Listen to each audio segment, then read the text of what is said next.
you were to give yourself a letter grade for job creation, where would that fall, Governor? There was a lot made of the goal of 250,000 jobs, creating an environment for that. That hasn't exactly happened, but what letter grade would you give yourself in terms of job creation? B minus. And the reason I say that is put in context. My critics hone in on the 250,000 goal by the beginning of 2015. They ignore the fact that when they were in charge just a few years ago, the 4 years before I took over as governor, when my predecessor's last term was in place, we lost 133,000 jobs in the state.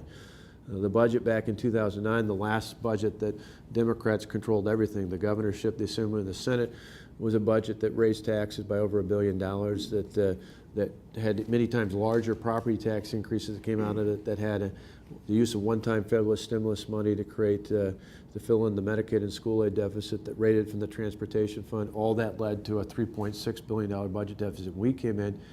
Those were things, billion-dollar budget deficits, record job loss, double-digit tax increases. Those were things that led to real problems when it came to jobs. Now, we've turned that around. Not only have we seen the gain of 62,000 jobs in the first 2 years I was in office, but we built the foundation upon which we're going to, I think, be even better going forward. And give you another couple examples of that.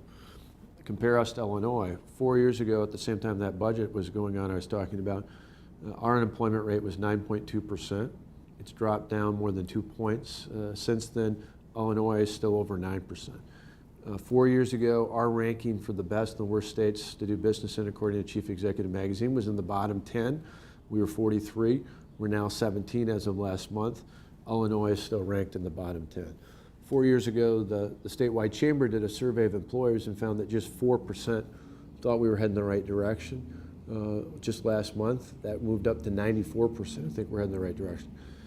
We've shown we went from job lost of 133,000 to 62,000 jobs gained over a 2-year period, where I think any objective observer would say we had some challenges. Mainly, we had months and months of protest. We had a first wave of recall, and we had the recall of myself, the lieutenant governor, and 4 other senators to deal with throughout that time frame.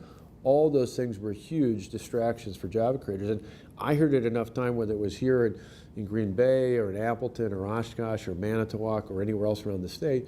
I heard it so many times it really moved from an anecdote to an almost informal survey of employers who'd say, like what you're doing, like the direction you've put the state on, but man, I waited till after June 5th to decide what I was going to do in terms of employment, because I had some real concern we might go backwards. So I think going forward, you know, for us, it's not an A, maybe an A for the effort to turn the climate around, but I'd say a B minus in terms of results, with the rest yet to come over the next 2 years.